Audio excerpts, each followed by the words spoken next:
Assalamualaikum warahmatullahi wabarakatuh. Alhamdulillah, salatu wassalamu ala rasulillah, wa ala alihi wa ashabihi wa mawalah.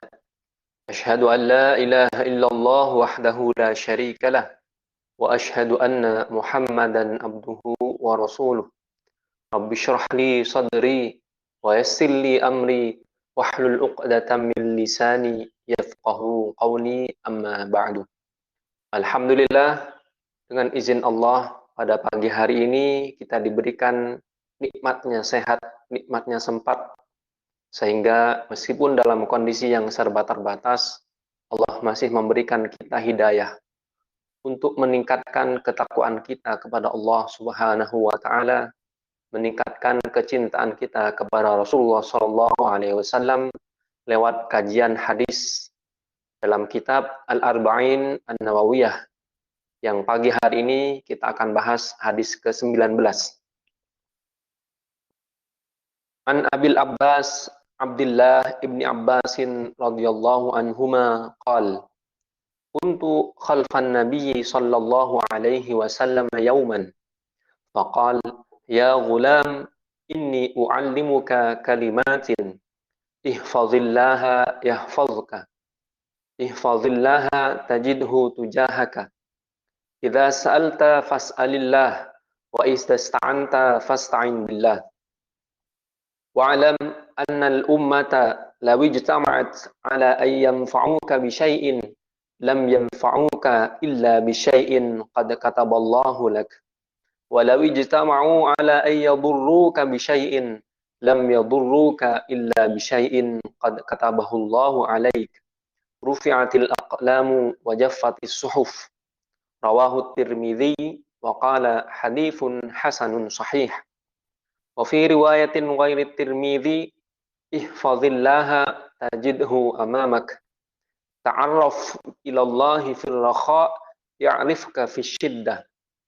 Wa'lam anna ma akhta'aka lam yakun liyusibak wa ma asabaka lam yakun liyukhti'ak. Wa'lam anna an-nasra ma'as sabri wa annal faraja ma'al karbi wa anna ma'al usri yusra.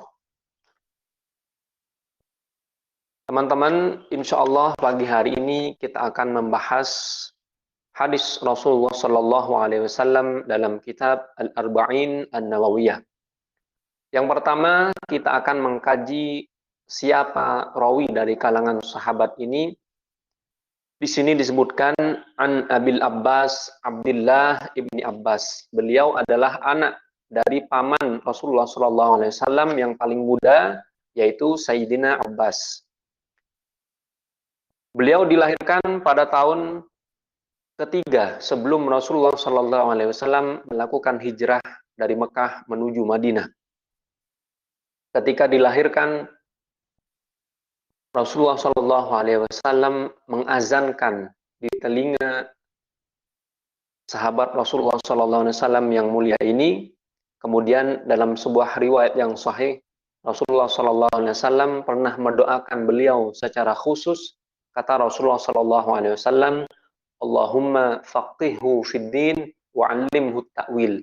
Ya Allah, berikanlah Ibnu Abbas ini kecerdasan, pemahaman dalam agama, wa'allimhu at-ta'wil, dan ajarkanlah dia at-ta'wil, yaitu tafsir Al-Quran.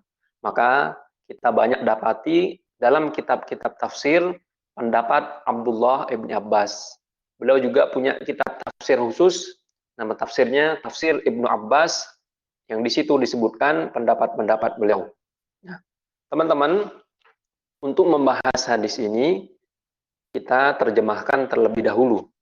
Kuntu khalfan Nabi sallallahu alaihi wasallam.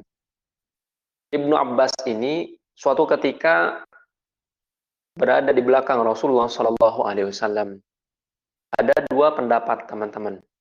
Yang pertama menyebutkan kuntu khalfan Nabi sallallahu alaihi wasallam, beliau berada di belakang Rasulullah sallallahu alaihi wasallam. Rasulullah menunggangi kuda, kemudian beliau juga menunggangi kendaraan. Artinya dalam kendaraan yang berbeda. Rasulullah pakai kuda, Kemudian Ibnu Abbas ini juga menggunakan kuda yang lain. Kemudian pendapat kedua menyebutkan beliau dengan Rasulullah SAW mengendarai kuda yang sama.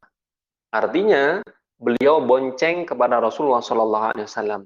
Nah, dalam jarak yang sangat dekat ini Rasulullah SAW bersabda, "Ya gulam, inni u'allimuka kalimatin."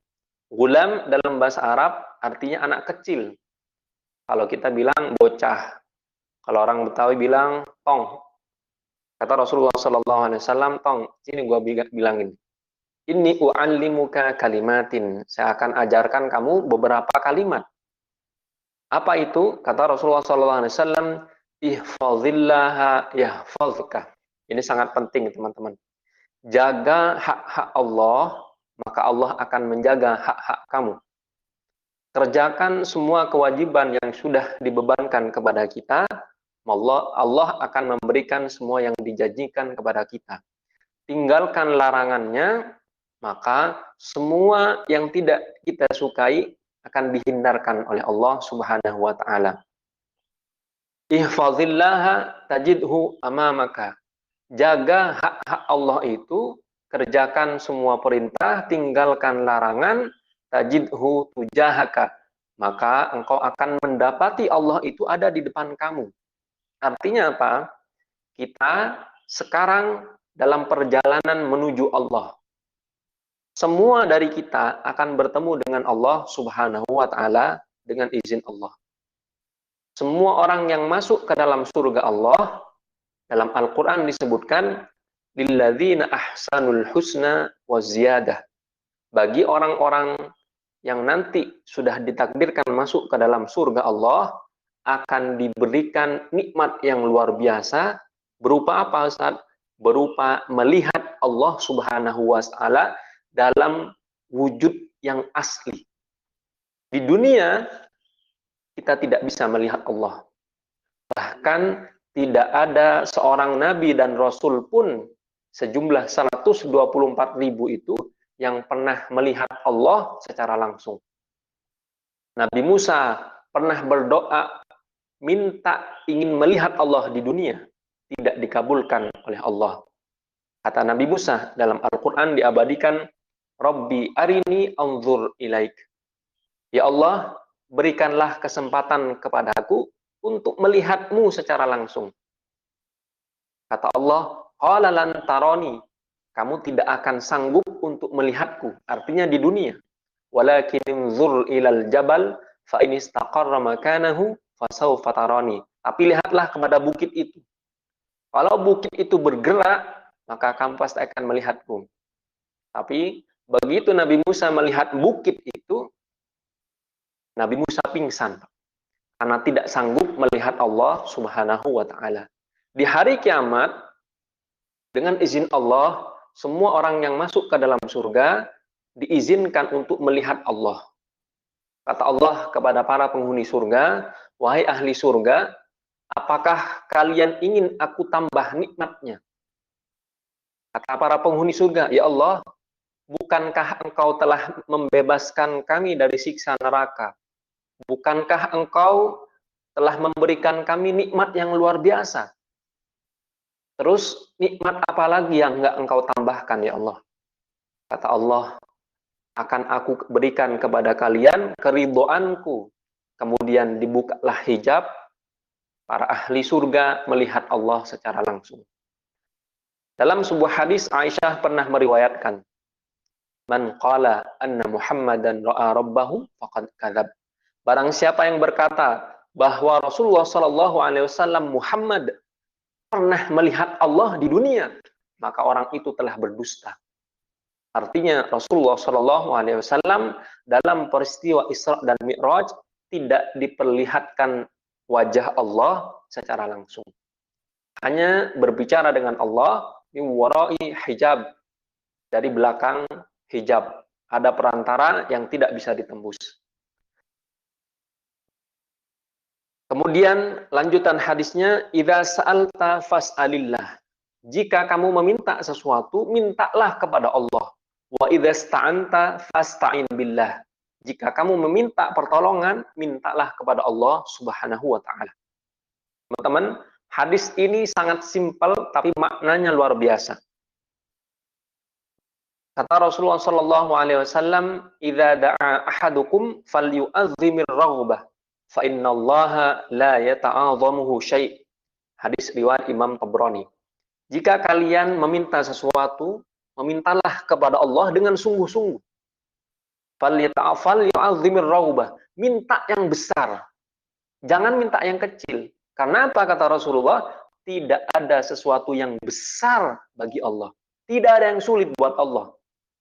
Ada orang minta mobil, mobilnya kecil, gak apa-apa Ustaz, yang penting ada mobil. Dikasih mobil Pak, tapi mobilnya jadul, karena cara mintanya salah. Maka kata Rasulullah SAW, kalau kalian minta, minta yang besar. Kalau kalian minta, minta yang banyak. Kalau kalian berdoa kepada Allah, minta yang berkah. Karena apa? Tidak ada sesuatu yang sulit untuk Allah. Kalau Allah mau ngasih Pak, jangankan 100-200 miliar, ratusan triliun akan dikasih oleh Allah Subhanahu wa taala. Jangankan rumah, jangankan tanah, semua yang kita minta kalau Allah izinkan terjadi, terjadi, Pak. Sangat mudah bagi Allah. Dalam Al-Qur'an kita sering baca, innama amruhu idza arada syai'an ayyaqula lahu kun fayakun. Sesungguhnya kata Allah, kalau Allah menginginkan sesuatu terjadi, Allah tinggal bilang jadi. Maka jadilah barang itu. Allah bilang kaya, maka kayalah orang itu. Allah bilang miskin, miskinlah orang itu. Allah bilang bangkrut, bangkrut Pak. Kalau Allah sudah bilang bangkrut, bangkrut. Selesai Pak. Berapapun modalnya, banyakin bandanya Pak. Kalau Allah bilang bangkrut, bangkrut. Begitu juga kalau Allah bilang sukses. Tidak punya modal, tidak ada materi, Allah hadirkan orang yang punya modal. Ada investornya, tidak ada timnya. Allah hadirkan orang yang punya tim marketing yang bagus. Tidak ada manajernya. Allah kenalkan kita dengan manajer yang sangat bagus untuk mengelola usaha kita. Sangat mudah bagi Allah. Syaratnya apa kata Rasulullah SAW? Wa idza sta'anta fasta'in billah. Kalau sudah minta sama Allah, jangan pernah minta kepada makhluk yang lain. Kalau kita sudah doa, kata Rasulullah SAW, Innallaha tabaraka wa ta'ala yanzilu ila sama'id dunya hina yabqa thulutsail akhir. Sesungguhnya Allah Subhanahu wa taala turun ke langit dunia ketika malam sudah tinggal sepertiga. Jam 2, jam 3 malam Allah turun ke langit dunia. Kata Allah, adakah orang yang berdoa kepadaku kemudian aku akan kabulkan doanya?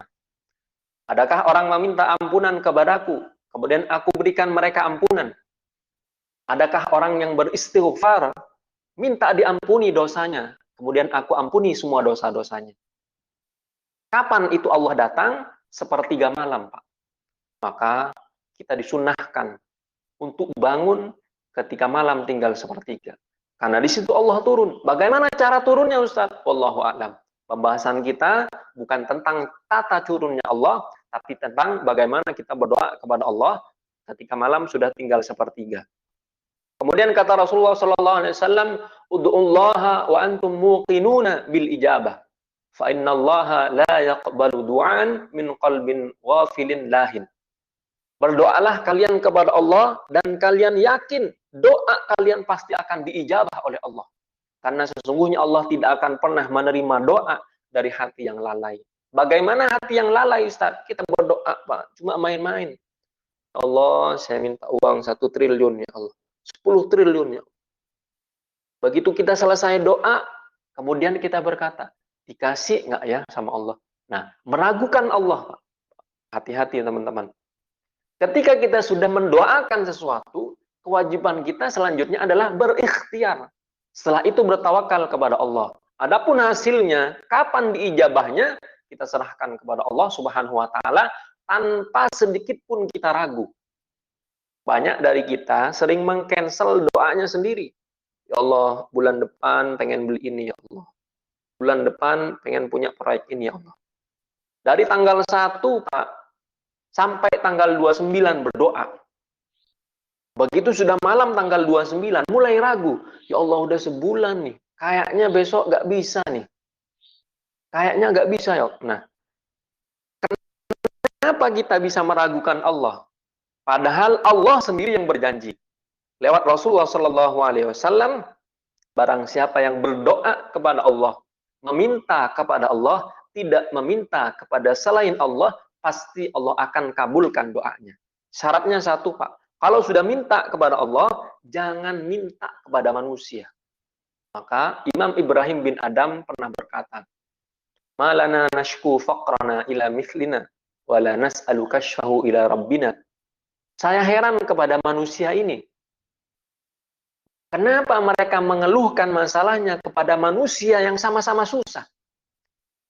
Kenapa tidak berkeluh kesah kepada Allah Subhanahu wa taala, zat yang akan memberikan solusi? Datang, Pak, kita punya masalah ke manusia, teman kita, tetangga kita, saudara kita, atau bahkan orang yang kita rasa dia memiliki materi yang lebih banyak dari kita. Kita datang ke rumahnya, kita mengadukan kita punya masalah. Kata Imam Ibrahim bin Adam, aneh orang itu. Padahal ketika seseorang curhat tentang masalah dia kepada orang lain yang menurut dia lebih baik finansialnya, belum tentu, Pak, finansial dia lebih baik. Bisa jadi masalah orang yang kita curhatin ternyata masalahnya lebih besar. Cuma imannya kepada Allah lebih baik.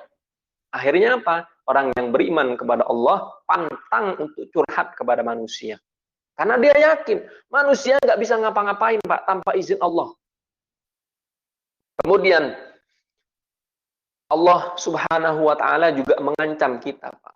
Kalau kita tidak mau berdoa, tidak mau minta kepada Allah, kita dimurkai oleh Allah.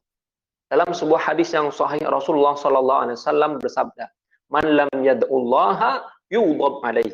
Barang siapa yang tidak mau berdoa kepada Allah, malas untuk berdoa kepada Allah, maka Allah akan murka kepada orang ini. Bagaimana cara tahunya, Ustaz? Orang tidak berdoa, malas doa, Pak.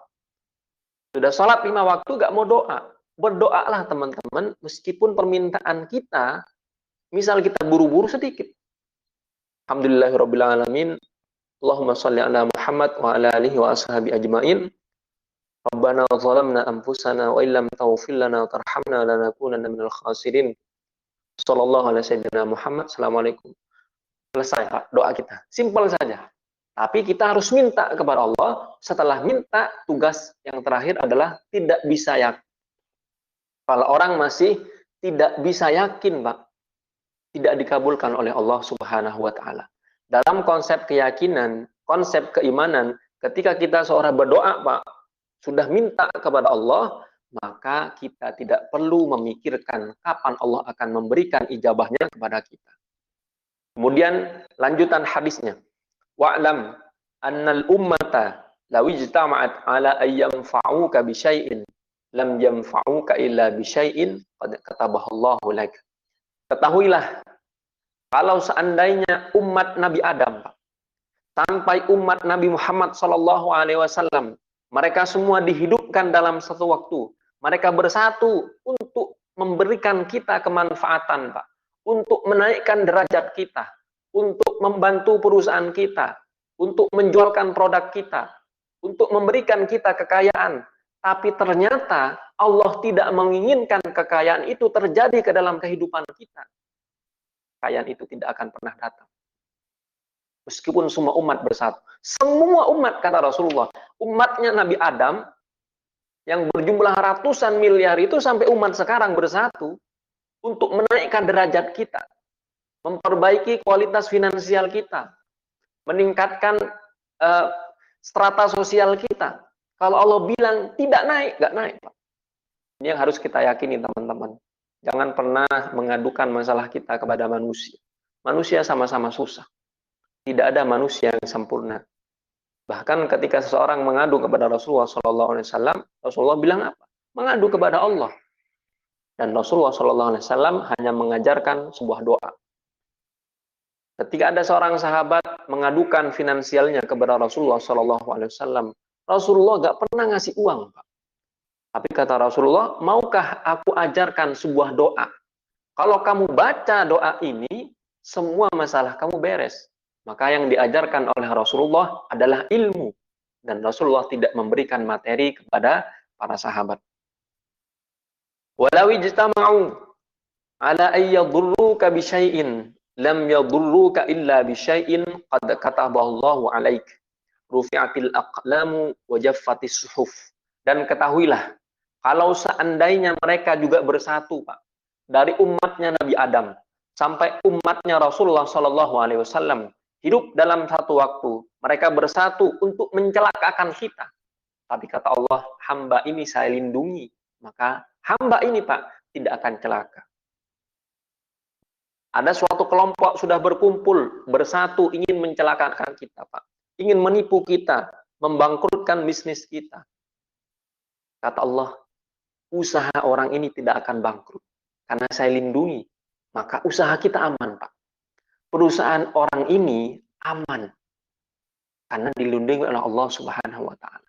Sebaliknya, Pak, kalau usaha kita, kondisi finansial kita, strata sosial kita tidak dilindungi sama Allah, Pak, maka ketika datang satu orang saja, Pak, jangankan dari umat Nabi Adam sampai umat Rasulullah, satu orang saja datang masuk ke dalam perusahaan kita, kata Allah, bikin hancur perusahaan orang itu, hancur, Pak. Satu orang saja. Kita bertemu dengan seorang yang baru menawarkan sebuah proyek. Entah kenapa, Pak, kita bisa percaya kepada orang baru. Padahal baru saja ketemu orang ini. Dengan izin Allah, orang ini ternyata tidak amanah. Habis semua harta kita, Pak, dibawa. Semua proyek kita tidak jalan. Karena apa? Bukan karena orang ini, teman-teman. Tapi karena ada takdir Allah yang lain. Allah bilang, hamba saya ini sudah mulai tidak taat kepadaku. Maka hancurkan perusahaannya. Hamba saya ini maksiatnya terlalu banyak. Maka ambil sebagian hartanya. Hamba saya ini sudah malas ibadah, maka bikin badannya sakit. Semua teman-teman atas izin Allah Subhanahu wa Ta'ala. Maka jangan pernah menyalahkan manusia, tapi salahkan diri kita. Kenapa tidak terkoneksi antara hati kita dengan Tuhan kita? Kenapa tidak terjalin hubungan baik antara kita dengan kalamullah? Kenapa kita malas untuk membaca Al-Quran? Introspeksi. Karena kalau Allah bilang tidak terjadi, tidak terjadi. Allah bilang terjadi, terjadi. Ada sebab yang Allah hadirkan ketika Allah menginginkan sebuah peristiwa terjadi. Ada orang yang Allah hadirkan ke dalam kehidupan kita, Pak. Ketika Allah bilang, perusahaan kamu harus bangkrut. Datang orangnya, Pak. Tidak kita undang. Ketemu di tengah jalan. Tidak disengaja. Allah bilang bangkrut, bangkrut. Allah pertemukan kita dengan orang yang tidak amanah. Semua dengan izin Allah. Allah pertemukan dengan orang yang membawa proyek, deal proyek itu, dapat keuntungan yang besar, semua dengan izin Allah Subhanahu wa Ta'ala. Jangan pernah menyalahkan orang lain, karena di antara lemahnya iman seseorang, dengan mudahnya dia menyalahkan orang lain. Gampang cari kambing hitam, Pak. Begitu usaha bangkrut, gara-gara karyawan saya nih, gara-gara saya ditipu, gara-gara manajer saya tidak amanah. Gampang untuk menyalahkan orang lain. Kenapa tidak menyalahkan dirinya? Kenapa tidak menyalahkan hubungannya dengan Allah tidak baik? Kenapa tidak menyalahkan kalau dia sekarang sudah malas baca Al-Quran? Kenapa tidak menyalahkan dirinya sendiri yang mungkin tidak menjaga ibadahnya? Nah, hal ini Allah hadirkan untuk memberikan kita hidayah. Hidayah datang kepada seseorang lewat dua hal. Lewat kelebihan, lewat kekurangan. Ada orang yang miskin, Pak. Diberikan harta yang banyak. Dengan harta yang banyak itu, dia bersyukur kepada Allah dapat hidayah. Ada hidayah dalam bentuk kekurangan. Sudah banyak hartanya. Bermaksiatnya juga banyak. Tidak mau beribadah kepada Allah. Diambil sebagian hartanya, kurang hartanya, Pak. Bahkan bisa habis semua hartanya. Dengan habisnya harta itu, datang hidayah. Maka teman-teman bersyukur. Semua yang sudah hijrah, diberikan hidayah oleh Allah Subhanahu wa Ta'ala. Tidak ada nikmat yang terbesar kecuali nikmat hidayah. Materi bisa kita cari, uang bisa kita kumpulkan lagi, perusahaan kita bisa bangun lagi. Tapi kalau hidayah yang diambil dari Allah, iman yang Allah ambil dari kita, maka kita tidak bisa berbuat apa-apa. Permasalahan manusia bukan seberapa besar masalahnya, tapi seberapa besar keyakinan dia kepada Allah Subhanahu wa taala. Rufi'atil aqlam, sesungguhnya pena-pena yang sudah menuliskan takdir kita sudah diangkat. Gak bisa diubah takdir itu.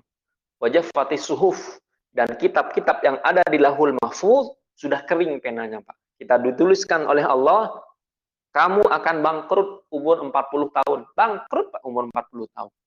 Sudah ada takdirnya. Kamu akan bangkit lagi umur 45. Umur 45, Pak, meskipun tidak punya perusahaan, bangkit finansialnya, Pak. Ada takdir Allah yang kita jalankan. Keyakinan kita terhadap takdir Allah adalah bentuk dari manifestasi keimanan kita kepada Allah Subhanahu wa taala tinggi. Orang imannya tinggi, takdirnya baik atau buruk, tenang, Pak. Orang yang imannya tinggi, bangkrut tidak bangkrut, tenang, Pak. Orang yang imannya tinggi, ada masalah tidak ada masalah, tenang. Karena apa? Karena yakin di belakang dia ada Allah, Pak. Punya backingan. Kita punya masalah nih sama Kapolres, Pak. Tapi kita punya backingan Kapolda. Tenang, bos. Gak ada masalah. Kapolda teman kita. Ada orang punya masalah sama Kapolda. Diancam, Pak. Misal, sebuah kasus. Tapi, saudara dia jadi Kapolri. Punya backingan Kapolri. Tenang, bos. Ngapain takut? Ada Kapolri di sebelah kita. Nah, sekarang, Pak, yang kita hadapi masalah dunia. Bukan lagi masalah Kapolsek, Kapolres, Kapolda, Kapolri. Bukan di level itu. Level kita bermasalah dengan dunia. Tapi kita punya backingan zat yang memiliki dunia. Allah. Backingan kita adalah Tuhannya dunia. Apa yang terjadi? Tenang, Pak. Karena backingan kita Allah. Permasalahannya, ketika kita punya masalah dengan dunia, kita gak punya backingan. Itu yang menyebabkan orang stres. Jadi stres itu, teman-teman, terjadi karena gak punya backingan. Imannya lemah. Begitu imannya lemah, mudah untuk menyalahkan orang lain. Maka kita jumpai orang-orang yang sering ngomel, sering mengeluhkan tentang dunia, sering mengeluhkan permasalahannya kepada orang-orang. Apa yang dia dapat? Gak dapat solusi, Pak. Karena tidak semua orang di sekitar kita akan care dengan kita. Bisa saja orang cuma pengen tahu, kepo. Kalau bahasa orang sekarang, dia cuma pengen tahu masalah orang ini apa. Setelah tahu masalahnya, di-share ke orang lain. Ngasih solusi, kagak, bos. Itulah yang Rasulullah ajarkan, kalau minta solusi, minta ke Allah. Jangan minta kepada manusia. Manusia yang kita harapkan solusi darinya, tidak akan memberikan kita solusi. Dari ribuan teman yang kita kenal, Pak, kita punya masalah, minta solusi ke mereka. Belum tentu satu pun dari mereka memberikan solusi ke dalam kehidupan kita. Hanya Allah, zat yang maha memberikan solusi. Kemudian lanjutan hadisnya, wa fi riwayatin wa Tirmidzi. Ada sebuah hadis yang juga diriwayatkan oleh imam lain selain Imam Tirmidzi. Dalam hadis itu dikatakan, ihfazillaha tajidhu amamaka. Jagalah hak-hak Allah itu. Perintahnya kita jalankan sepenuh hati. Larangannya tinggalkan semua. Mata, mohon maaf, dalam kondisi seperti ini, terkadang di rumah tidak ada kerjaan, Pak. Setiap hari pegang handphone, setiap hari di depan layar. Tentu yang paling bermaksiat adalah mata. Karena mata ini yang diberikan oleh Allah. Mengakses semua maksiat yang ada di depan kita. Kalau mata tidak dijaga, Pak, pandangan kita tidak ditundukkan, dosa-dosa kita tambah banyak. Maka kata Rasulullah SAW, celakalah di atas celaka orang yang masih sempat bermaksiat dalam kondisi yang sangat genting. Kondisinya sedang seperti ini, ekonomi tidak berjalan lancar, produksi tidak bisa berjalan. Orang-orang banyak mengeluh kekurangan harta. Kondisi seperti ini di zaman fitnah, kata Rasulullah. Kemudian ada seseorang masih sempat bermaksiat kepada Allah. Heran. Kondisi yang begini, kita mengharapkan rizki hanya kepada Allah. Tidak ada yang bisa mengatur rizki kita kecuali Allah. Maka dalam kondisi seperti ini, jangan pernah kita bermaksiat, Pak. karena celaka kita lebih besar. Ta'arruf ilallahi fil rakha ya'rifka fisyiddah. Ingat kepada Allah kalau lagi pegang duit, Pak. Sedekahin si orang yang membutuhkan, bantu orang yang tidak mampu. Kata Rasulullah SAW, ya'rifka fisyiddah. Kalau kalian ingat kepada Allah pas lagi pegang duit, pas lagi banyak harta, pas lagi diakui saudara. Kata Rasulullah, Allah akan ngakuin kamu sebagai hamba ketika kamu sedang susah. Kalau kita tidak pernah kenal Allah, Pak, ketika kita lagi pegang harta yang banyak, begitupun ketika kita susah, Allah juga gak mau tahu tentang kita. Ibarat kita punya teman, sudah lama gak ketemu nih. Ketika kita punya masalah, dia gak ada. Ketika kita lagi banyak harta, dia datang. Nah, ibaratnya seperti ini, Pak. Bagaimana sikap kita terhadap orang yang seperti ini? Pas lagi gua ada masalah, lu gak ada. Pas gua sudah kaya, lu datang. Nah, ibaratnya seperti ini, kata Rasulullah SAW. Pas kita lagi banyak duit, Pak, gak mau sholat. Gak mau tahajud. Gak mau sholat duha. Gak mau sholat rawatib. Bahkan yang lebih parah, tidak pernah sholatnya on time. Pas lagi banyak uang.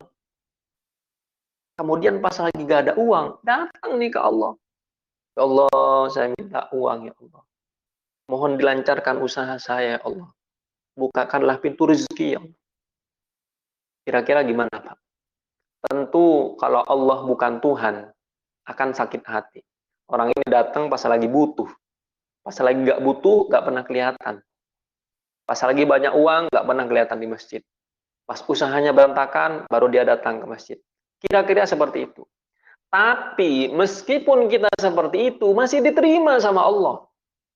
Kata Allah dalam Al-Quran, "Amma yujibul muqtarra idza da'ahu wa yakshifus su'a wa yaj'alukum khulafa'al ardh. A ilahum ma'allah qalilan ma tadhakkarun." Adakah zat yang sanggup mengabulkan doa kalian ketika kalian sedang susah? Adakah Tuhan yang bisa menolong kalian ketika usaha kalian sedang bangkrut? Adakah Tuhan yang bisa memberikan solusi kepada permasalahan kalian sedang kalian lagi banyak masalah? Ilahum Allah, kata Allah. Adakah Tuhan selain aku, kata Allah. Qalilan ma tadhakkarun, sangat sedikit di antara kalian yang mengingatku. Ini kita, Pak, mohon maaf. Sebagai manusia, salah kita luar biasa. Dosanya banyak, Pak. Ketika kita punya masalah, datang kepada Allah. Ketika masalahnya selesai, ternyata ibadah kita tidak seperti ketika kita punya masalah. Berkurang, Pak. Maka, kata Allah dalam surat Al-Ankabut ayat 65.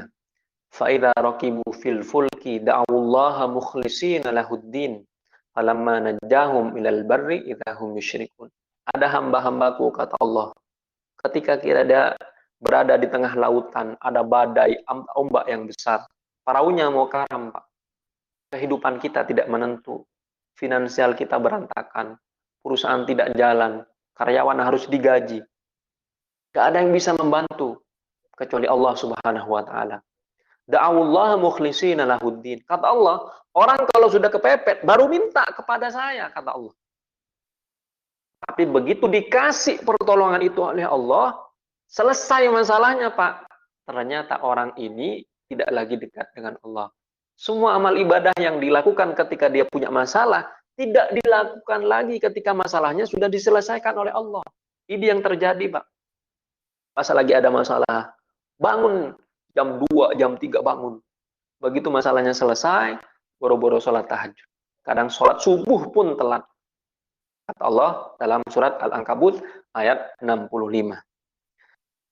Kemudian Rasulullah SAW bersabda, "Wa'lam annama akhta'aka lam yakun liyusibaka wa ma asabaka lam yakun liyukhti'aka."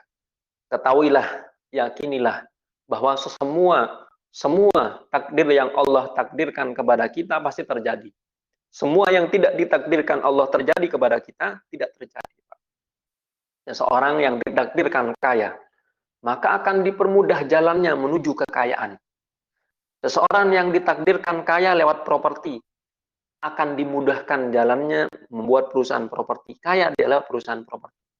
Seseorang yang tidak ditakdirkan kaya lewat jalan properti, mau dia punya tanah, mau dia punya rumah, mau dia punya marketing, ketika dia buka perusahaan properti, nggak laku Pak propertinya. Karena takdir dia bukan di properti.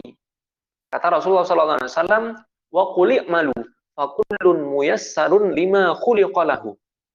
Bekerjalah kalian karena semua di antara kalian ini sudah punya jalan sukses masing-masing, Pak. Ada orang suksesnya lewat usaha konveksi. Tekuni di situ, insya Allah sukses. Jangan sampai orang usahanya konveksi, ngurusin usaha orang. Gak jalan konveksinya, usaha orang berantakan. Kata Rasulullah SAW, semua dari kita sudah ada jalan sukses masing-masing. Artinya apa? Tidak mungkin, Pak, semua orang, atau bahkan tidak mungkin kita bisa menguasai semua lini bisnis, tidak mungkin. Kalau cuma jadi investor, oke. Tapi untuk menguasai semua jenis bisnis, tidak mungkin. Tidak mungkin. Semua orang yang belajar agama menguasai semua ilmu agama, tidak mungkin. Itulah bentuk dari keterbatasan kita kepada yang semua diberikan oleh Allah. Ada bagian-bagiannya, Pak. Maka tidak pernah kita dapati orang yang bisnis dalam segala hal. Segala hal dia sukses, tidak mungkin, Pak. Pasti dia membutuhkan orang lain yang sudah sukses di bidang itu, kemudian dia ajak untuk bekerja sama. Dalam Islam dianjurkan untuk bersyirkah. Itulah fungsinya syirkah, Pak. Kita mengakui kelemahan kita dan kita membutuhkan orang lain untuk menjalankan usaha kita. Itu yang disebut dengan syirkah. Adapun permodalannya disepakati bersama.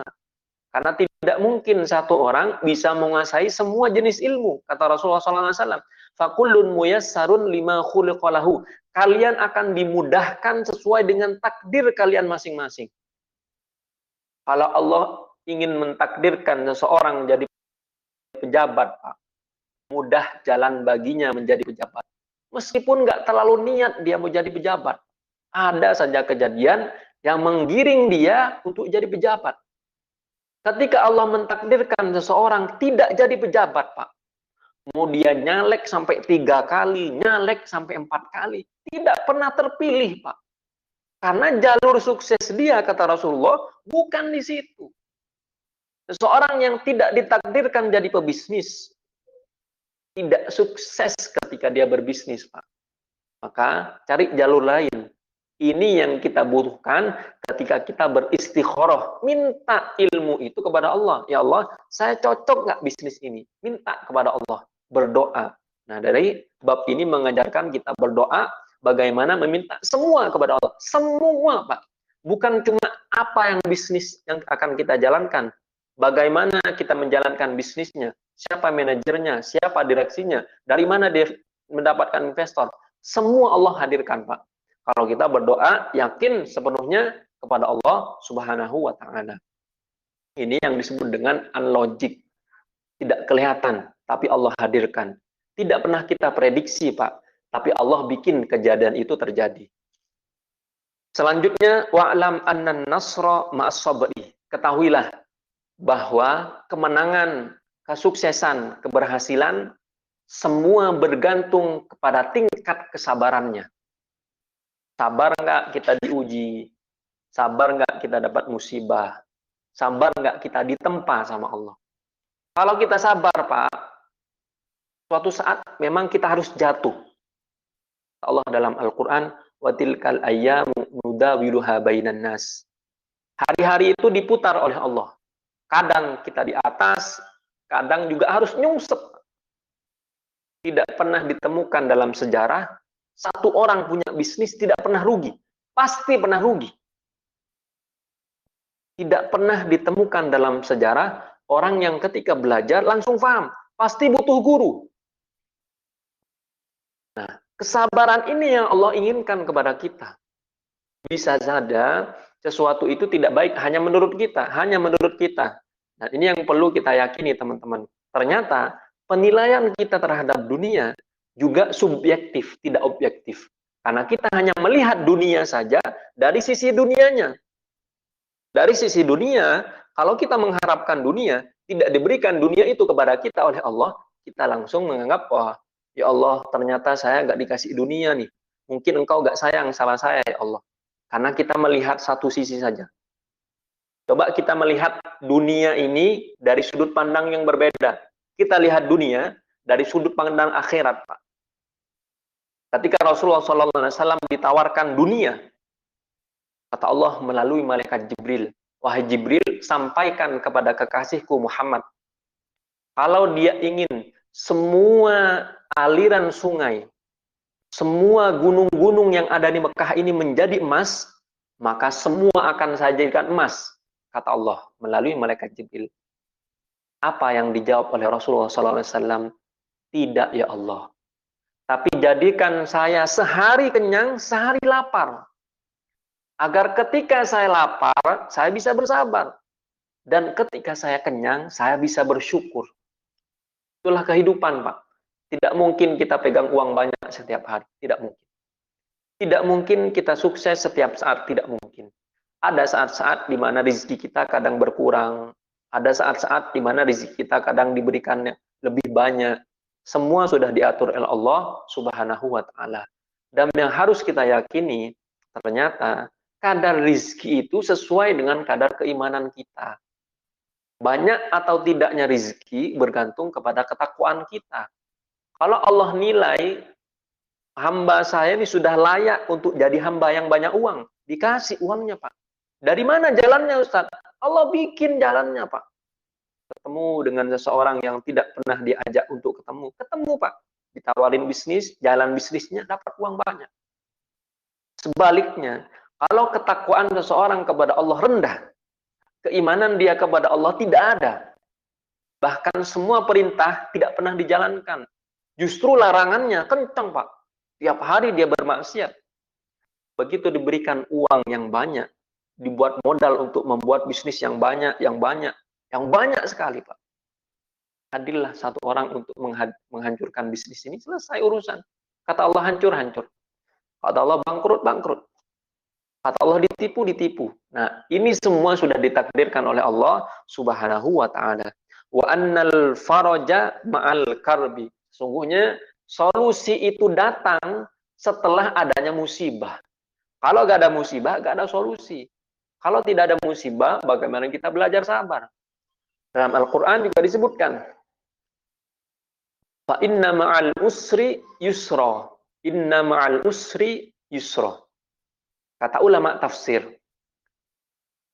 dalam surat ini, kesulitan al-usri diulang lebih banyak daripada kata al-yusri, kemudahan, diulang lebih banyak daripada kata al-usri. Fa inna ma'al usri yusra. Inna ma'al usri yusra, disebutkan lagi. Fa inna ma'al usri. Sesungguhnya setelah kesulitan, al-usri, lafadz kesulitan ini disebutkan dalam bentuk ma'rifah. Artinya kesulitannya satu, Pak. Kemudian di ayat selanjutnya diulang lagi oleh Allah. Fa inna ma'al usri yusra. Kesulitan dalam ayat ini disebutkan dalam bentuk al-ma'rifah. Al-usri. Artinya kesulitannya satu, sedangkan kemudahannya banyak. Maka kata ulama tafsir, tidak mungkin satu kesulitan mengalahkan dua solusi. Artinya, semua permasalahan kita, semua problem yang ada dalam hidup kita, pasti ada solusinya, Pak. Kenapa Ustadz solusi itu gak datang-datang, Ustadz? Saya sudah berdoa, bahkan sampai hitungan tahun, Ustadz. Karena kita gak sabar, Pak. Di sini disebutkan, semua ijabah dari doa itu membutuhkan kesabaran. Kemudian Rasulullah SAW bersabda, yustajabu du'a ahadikum malam ya'jal. Semua doa yang kalian panjatkan pasti diijabah oleh Allah selama kalian tidak buru-buru. Bagaimana seseorang buru-buru ya Rasulullah? Dia bilang, saya sudah berdoa, kemudian belum dikabulkan. Ini yang disebut dengan orang yang buru-buru dalam berdoa. Dia pengen semua yang dia minta diberikan sesuai dengan yang dia minta. Waktunya sesuai dengan prediksinya, tidak bisa, Pak. Waktu ijabah itu Allah yang tentukan, bukan kita yang tentukan. Memang pasti dikabulkan, cuma kapan kita tidak pernah tahu. Maka teman-teman yang sudah berdoa, jangan pernah kecil memintanya kepada Allah Subhanahu wa Ta'ala. Besar nih Ustaz, tidak mungkin untuk ukuran manusia. Tidak mungkin untuk ukuran manusia. Untuk ukuran Allah, tidak ada yang tidak mungkin. Permasalahan yang terjadi adalah ketika kita meminta sesuatu kepada Allah, kita sering mengukur kejadian itu sesuai dengan kemampuan kita. Mungkin nggak sih Ustaz, kalau saya minta pengen ini, pengen itu. Mungkin Pak, kalau Allah terjadi, Allah takdirkan terjadi, terjadi. Yang bermasalah itu kalau kita nggak yakin. Ya Allah, saya minta ini ya Allah. Kayaknya nggak mungkin. Nah, dia sendiri yang bilang nggak mungkin, maka Allah tidak akan mengabulkan. Nah, teman-teman yang sudah berdoa, jangan pernah ragu dengan doanya masing-masing. Insya Allah, semua ijabah itu Allah hadirkan sesuai dengan kepantasan kita masing-masing. Ini yang bisa kita sampaikan, teman-teman. Jika ada teman-teman yang ingin menambahkan, atau jika ada pertanyaan, kami persilahkan.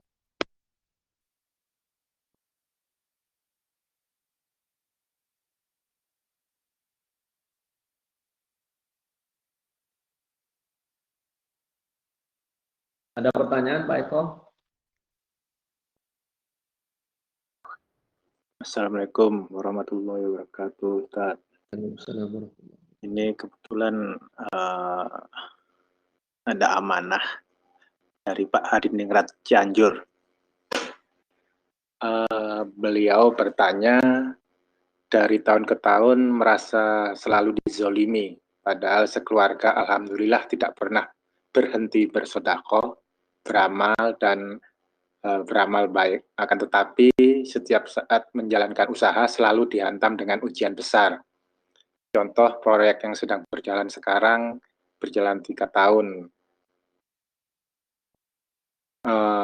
Ada yang menjolimi dan beliau sangat sedih karena ada dana yang dikorupsi dan lain-lain. Mau tidak mau beliau yang menanggung semua tanggung jawab itu. Beliau bertanya, kenapa Allah selalu menguji dalam melakukan perbuatan baik di jalannya? Dan pertanyaannya, apakah beliau merasa dibenci sama Allah atau bagaimana Pak Ustadz? Terima kasih sebelumnya. Baik, terima kasih Pak Hadiningrat di Cianjur, pertanyaannya luar biasa. Pas banget dengan tema kajian kita pagi hari ini. Kenapa Ustadz saya diuji? Padahal saya sudah sholat Ustadz, 5 waktu berjamaah di masjid. Kenapa saya diuji Ustadz? Padahal saya sholat tahajud tiap malam, duha 8 rakaat, kadang-kadang 18, kadang-kadang 12 rakaat. Kenapa saya diuji Ustadz? Padahal saya sudah sedekah. Kata Rasulullah, kalau orang bersedekah, maka sedekahnya itu akan memadamkan amarah dari Allah Subhanahu wa Ta'ala. Kenapa semua terjadi kepada saya Ustadz? Kenapa gak terjadi kepada saudara saya Ustadz yang gak pernah sholat, yang gak pernah sedekah? Kenapa terjadi kepada saya Ustadz? Kenapa gak terjadi kepada teman-teman saya yang gak pernah sholat, yang tiap malam bermaksiat? Nah, pertanyaan-pertanyaan ini muncul karena kurangnya iman kepada Allah Subhanahu wa Ta'ala. Dalam akhir surat Al-Baqarah sering kita baca, la yukallifullahu nafsan illa us'aha. Sungguhnya Allah tidak akan memberikan beban kepada seseorang kecuali beban itu sesuai dengan kapasitas dia. Kalau kemampuan dia 10 miliar, ujiannya tidak mungkin 20 miliar. Allah yakin orang ini sanggup kalau diberikan ujian 10 miliar, maka diberikan ujian 10 miliar. Karena di balik ujian 10 miliar, ada rizki 20, 30, bahkan ratusan miliar yang Allah sudah janjikan. Kalau orang ini bersabar dan yakin. Kemudian kita harus evaluasi. Kenapa kita ditipu sama orang? Mungkin, wallahu a'lam, ada 2 kemungkinan. Mungkin, dia pernah menipu orang. Mungkin. Atau orang lain dalam keluarganya, entah saudaranya, entah anaknya, pernah juga menipu orang, kemudian tipuan itu Allah kembalikan ke dalam keluarganya. Wallahu a'lam. Atau kemungkinan yang kedua, mungkin dia pernah menipu Allah. Kemudian Allah utus hambanya untuk menipu dia. Bagaimana menipu Allah, Ustaz? Menipu Allah, kata ulama, yukhadi'un Allah kama yukhadi'un as-sibyan. Kita menipu Allah sebagaimana kita menipu anak kecil. Seakan-akan Allah itu tidak melihat kemaksiatan yang kita lakukan. Bermaksiat di luar, keluarganya tidak tahu. Kayak anak kecil, Pak. Anak kecil disuruh keluar rumah, dia bermaksiat di dalam rumah. Anak kecil disuruh masuk ke dalam kamar, orang tuanya bermaksiat di luar kamar. Nah, seperti itu. Bagaimana kita evaluasi? Mungkin dulu kita bermaksiat kepada Allah. Sekarang Allah mau menghapus dosa maksiat itu. Caranya gimana? Diambil sebagian hartanya. Kenapa? Karena mungkin ibadahnya kurang. Kata Rasulullah SAW, "Idza sabaqat manzilatan." Ketika Allah sudah mentakdirkan seseorang itu punya derajat yang tinggi, falam yablugha minal amal, kemudian hamba yang sudah ditakdirkan punya derajat tinggi ini, amalnya sedikit, Pak. Gak pernah sholat berjamaah di masjid, gak pernah sholat tahajud, gak pernah sholat duha, gak pernah puasa Senin Kamis, amalnya sedikit. Rasulullah SAW, maka orang yang sudah ditakdirkan punya derajat tinggi ini, Allah akan uji. Diambil hartanya, ditipu oleh orang, tidak jalan usahanya. Kemudian ketika dia bersabar, secara otomatis derajatnya akan naik. Kapan naiknya, Ustaz? Belum tentu di dunia, Pak. Karena dalam hadis yang sahih Rasulullah SAW juga mengabarkan, ada orang yang selama di dunia susah luar biasa. Begitu di akhirat, Pak, ditampakkan pahala sabar, pahala musibah yang dihadapi di dunia, ternyata luar biasa banyaknya pahala itu. Sampai orang-orang nanti di akhirat menginginkan, kenapa ya Allah saya di dunia tidak diberikan cobaan? Saking besarnya pahala yang Allah berikan kepada orang yang punya musibah di dunia. Maka teman-teman yang diuji sama Allah, yakinlah semua ujian itu kadarnya sudah pas, waktunya sudah tepat. Kalau Allah mentakdirkan kita punya ujian 10 miliar dalam umur 40 atau 50 tahun, kadar ujiannya sudah pas, waktu umur kita sudah pas. Tidak mungkin, Pak, Allah menguji kita dengan 10 miliar, sedangkan kita masih berusia 10 tahun, tidak mungkin. Maka usia, waktu, dan jenis ujiannya sudah pas menurut Allah Subhanahu wa Ta'ala. Kenapa belum ada solusi, Ustaz? Mungkin belum yakin sama Allah. Kenapa belum ada solusi, Ustaz? Mungkin dia mengeluhnya bukan kepada Allah. Kata Imam Ibrahim bin Adam tadi, malana nashku faqrana ila mithlina, wala nas'aluka syahu ila rabbina. Kata guru saya, Pak, kalau kita sudah minta sama Allah, lupakan urusan sama manusia. Sudah minta sama Allah, nggak usah minta ke manusia. Bro, tolongin dong, gua ada proyek nih. Ini minta sama manusia. Ini kan ikhtiar, Ustaz. Tidak seperti itu caranya. Bagi kita sudah ikhtiar, tidak perlu minta sama manusia. Lalu gimana, Ustaz? Kalau kita gak minta bantuan sama orang dalam, Allah yang menggerakkan. Justru orang yang membantu kita adalah Allah yang mentakdirkan orang itu hadir ke dalam kehidupan kita. Kadang Allah menghadirkan seseorang yang tidak amanah ke dalam kehidupan kita untuk mendewasakan kita, untuk menjadikan kita hamba yang bersabar. Dan kadang kita dihadirkan ke dalam kehidupan orang lain untuk menjadikan mereka bersabar, untuk menjadikan mereka bertakwa kepada Allah Subhanahu wa Ta'ala. Kalau tidak diuji, kapan kita mau mendekat kepada Allah? Jadi evaluasi kembali, apakah di antara saudaranya ada yang pernah menzalimi orang lain, mengambil hak orang lain dengan sengaja atau tidak sengaja, maka dikembalikan.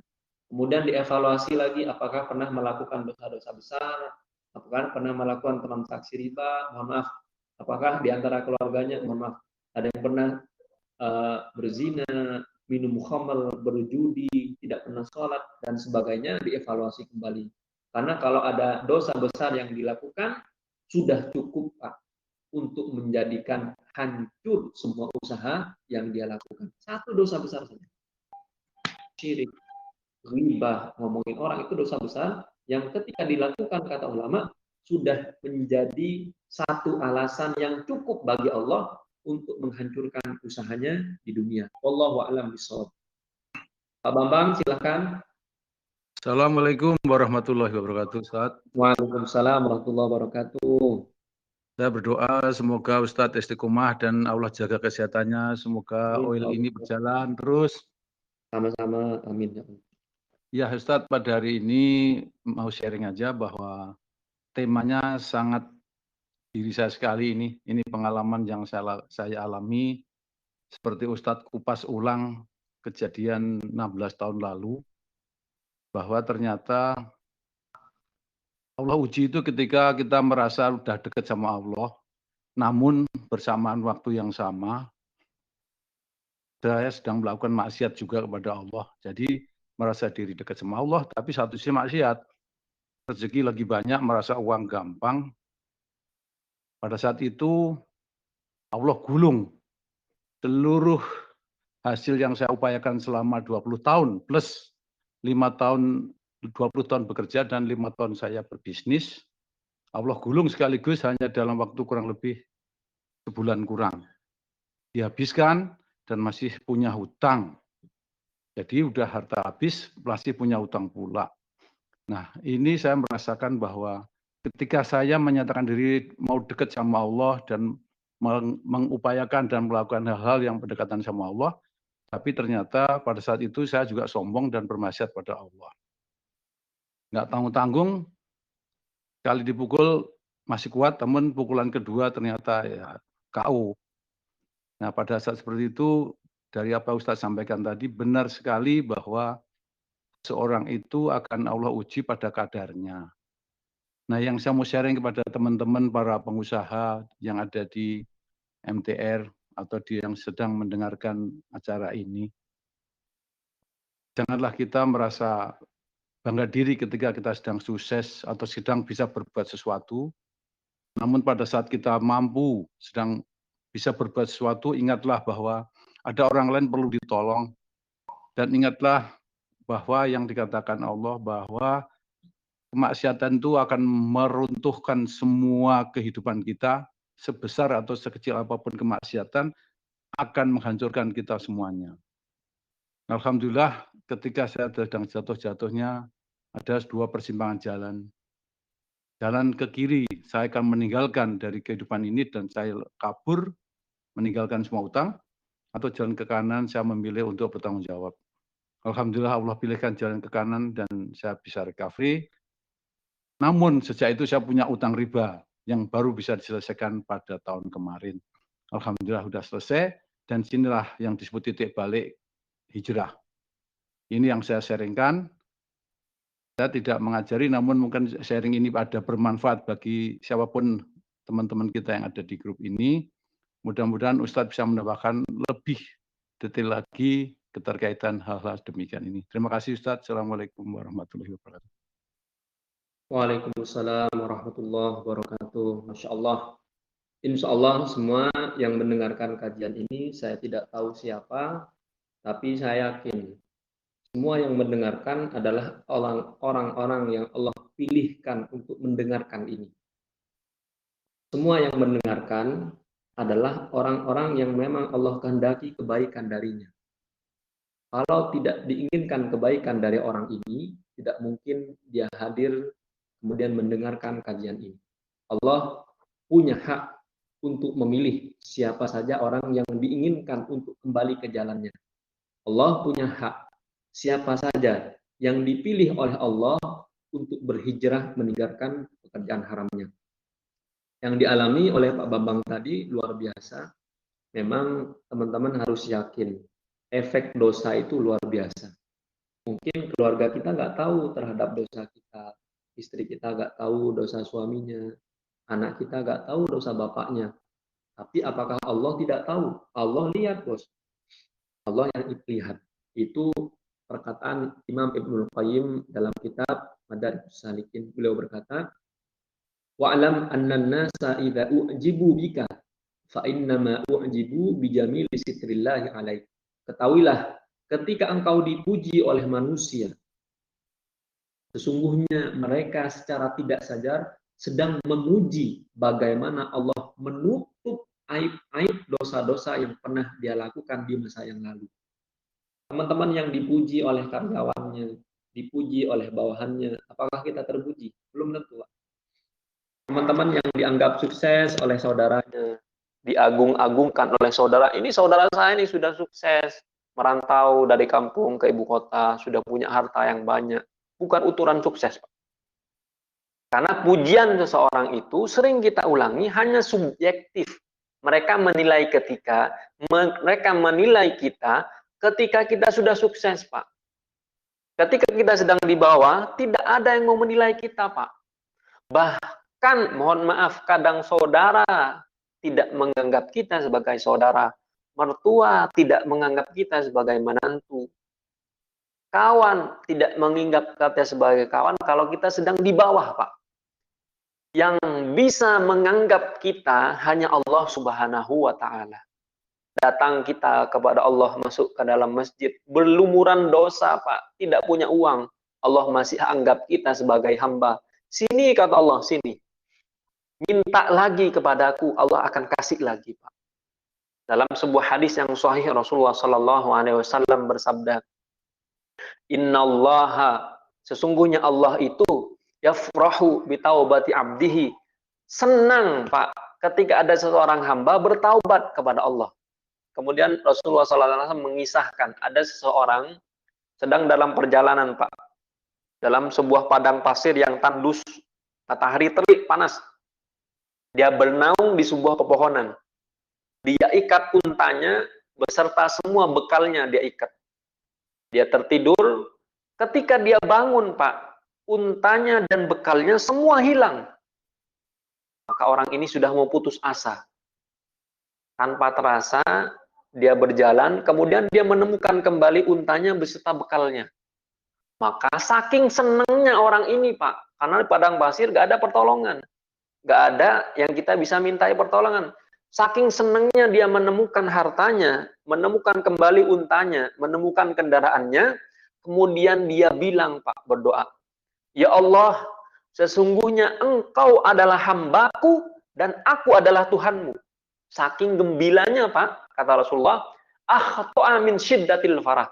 Saking gembiranya sampai dia salah menyebutkan Tuhan Allah itu sebagai hamba dan dia adalah Tuhannya Allah.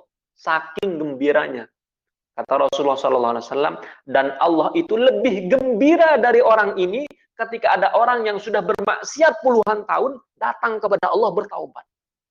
Allah lebih gembira, Pak. Teman-teman juga harus yakini antara maksiat dan taat tidak mungkin berjalan dalam satu waktu.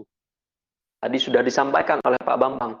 Ketika orang bermaksiat, Pak, kemudian dia masih melakukan sholat, tidak mungkin dua-duanya bisa nikmat.